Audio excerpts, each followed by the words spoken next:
Student, good morning बच्चों। आज हम एक कहानी पढ़ेंगे, बकरी दो गांव खा गई। कौन सी कहानी पढ़ेंगे? बकरी दो गांव खा गई।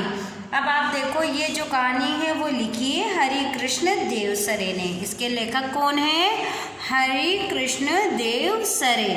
और ये कहानी है बादशाह अकबर से संबंधित एक घटना पर। कौन सी कहानी है ये? जो बादशाह अकबर थे उनसे संबंधित एक घटना पर है। गांव का एक भोला भाला किसान बादशाह को गन्ने का रस पिलाकर एक पत्ते पर दो गांव लिखवा लेता है। क्या करता है? जो गांव का एक भोला भाला किसान रहता है वह बादशाह को गन्ने का रस पिलाता है और एक पत्ते पर दो गांव लिखवा लेता है। उस पत्ते को बकरी खा जाती है। क्या करती है? बकरी खा जाती है। तभी वह चिल्लाता है, बकरी दो गांव खा गई। क्या चिल्लाता है वह? बकरी दो गांव खा गई। अब इस कहानी में बादशाह की जो नीयत है उसके बारे में बताया गया है।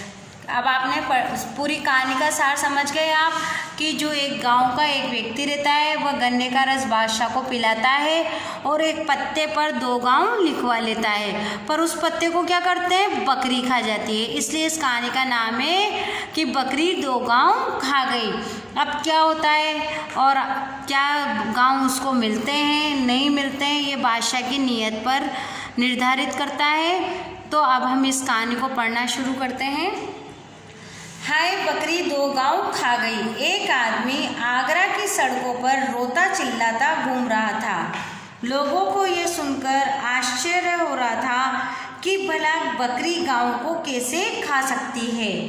आखिर यह खबर बादशाह अकबर तक पहुंची। बादशाह ने उसे अपने दरबार में बुलाया। उस आदमी को उन्होंने देखते ही पहचान लिया। बादशाह को याद आया वे कुछ समय पहले आगरा के पास के एक गांव में गए थे।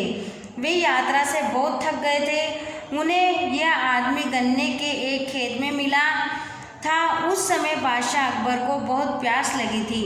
उन्होंने उस आदमी से कहा था, भाई थोड़ा गन्ने का रस पिला सकते हो? हाँ हाँ आप बैठिए, मैं अभी लाया। क्या कहता है वो आदमी? हाँ हाँ आप बैठिए, मैं अभी लाया। बादशाह अकबर एक पेड़ की छाया में बैठ गए। वह किसान खेत में गया, एक गन्ना तोड़ा और एक बड़े से लोटे में रस निकाल लाया।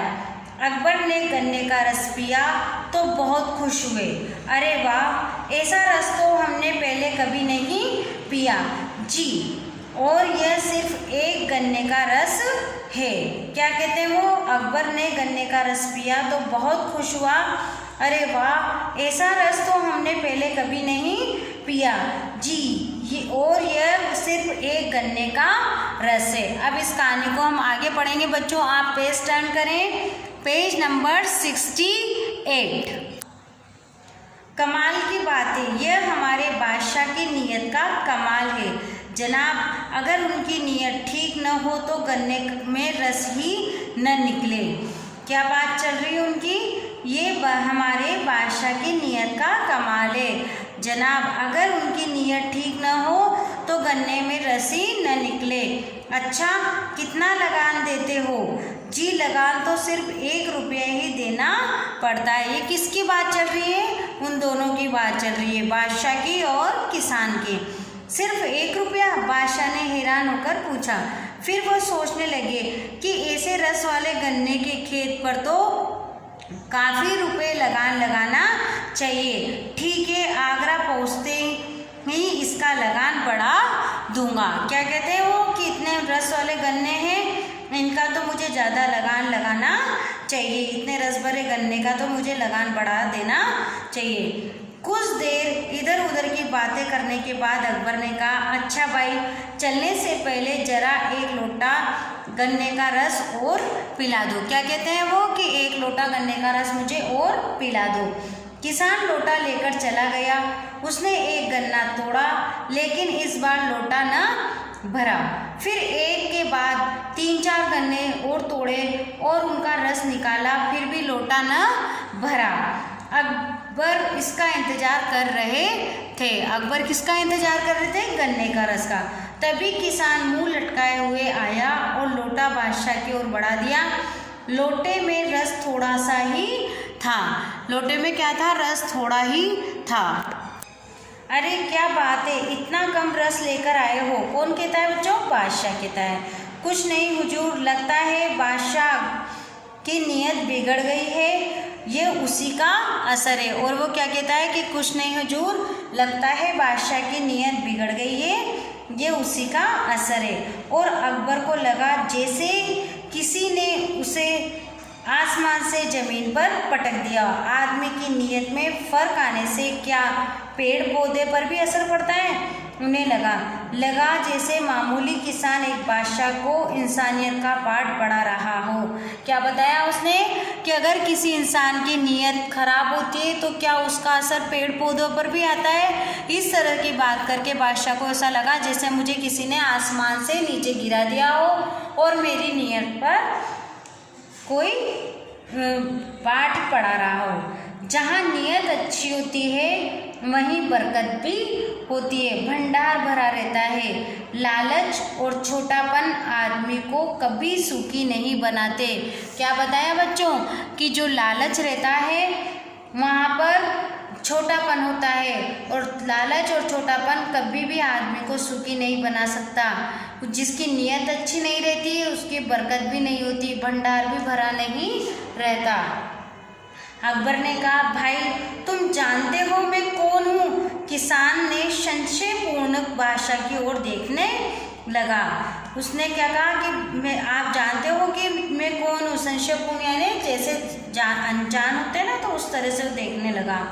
मैं बादशाह अकबर हूँ। किसान ने घबरा कर पूछा, मैंने कोई गलत बात तो नहीं कर दी?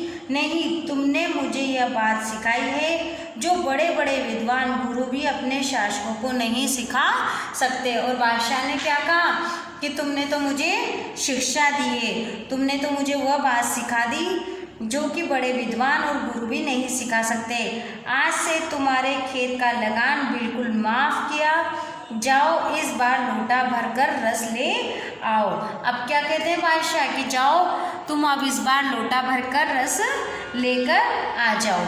अब आते हैं बच्चों, आप पेज नंबर 69 पर कहानी पढ़ेंगे हम। किसान फिर से खेत में गया। अब क्या हुआ? वो फिर लोटा लेकर किसान खेत में गया। इस बार फिर से एक ही गन्ने का जो रस निकाला उसमें क्या हुआ? लोटा भर गया। वह खुश होकर दौड़ा आया, उसने लोटा आगे बढ़ा दिया। अकबर ने रस पिया, फिर पीपल का एक पत्ता उठाकर बोले, हम इस पर तुम्हें 2 गांव देने का हुक्म लिख रहे हैं। क्या करा बादशाह ने? रस पीने के बाद एक पीपल का पत्ता लिया और उस पर 2 गांव लिख दिए कि हम तुम्हें 2 गांव देने का हुक्म लिख रहे हैं। कल आगरा आना और पक्के कागज पर लिखवा लेना। तुम्हारे खाने पीने का इंतजाम इन गांवों की आमदनी से हो जाएगा। और क्या बोलते हैं बादशाह कि कल आप आगरा आना और पक्के कागज पर लिखवा लेना। तुम्हारे खाने पीने का इंतजाम इन गांवों की आमदनी यानी जो उससे इनकम निकलती है उससे हो जाएगा। किसान ने पीपल का पत्ता रख लिया। अकबर चले गए। किसान काम में लगा। कुछ देर बाद वह पत्ते की बात भूल गया। किसान की बकरी आई और उस पत्ते को खा गई। क्या हुआ? वो तो पत्ते को भूल गया और काम में लग गया, पर उसकी जो बकरी आई उस पत्ते को क्या करा? उसने खा लिया। जब किसान को उस पत्ते की याद आई तो उसने देखा कि पत्ता तो अपनी जगह पर नहीं है और वह रोने लगा, चिल्लाने लगा। अब भला उसे बादशाह कैसे पहचानेंगे? उस पत्ते को देखे बिना गांव कैसे देंगे? वह रोता चिल्लाता हुआ आगरा पहुंचा। हाय बकरी 2 गांव खा गई। क्या कहा उसने? हाय बकरी 2 गांव खा गई। बकरी द्वारा 2 गांव खाने का किस्सा सुनकर बादशाह अकबर किसान के भोलेपन पर बहुत हंसे। और जब वो रो रहा था, जब वो चिल्ला रहा था, तो बादशाह उसकी बात सुनकर क्या हुआ? उसके भोलेपन पर बहुत हंसे। उन्होंने फिर से 2 गांव देने का हुक्म लिखकर दिया और जाते जाते सावधान भी किया। और जाते जाते क्या करा? उसको सावधान किया। इस बार इन गांवों को बकरी से बचाना। सारा दरबार कहों से गूंज उठा। कहों यानी हंसी से गूंज उठा। तो बच्चों कैसी लगी आपको ये कहानी? अच्छी लगी? अब आप जो ये नया चैप्टर शुरू करेंगे उसके पहले हमने पेज नंबर 67, 68 और 69 पर ये कहानी पढ़िए। आप भी इस कहानी को पढ़ना और सुनाना और इसको याद भी करना। जब याद करेंगे तभी आप दूसरों को सुना सकते हैं कि बादशाह अकबर का ये एक किस्सा है जो आप कभी भी किसी को भी सुना सकते हैं। तो आपको ये होमवर्क में यही करना है, ये कहानी पढ़नी है और याद करनी है। Thank you.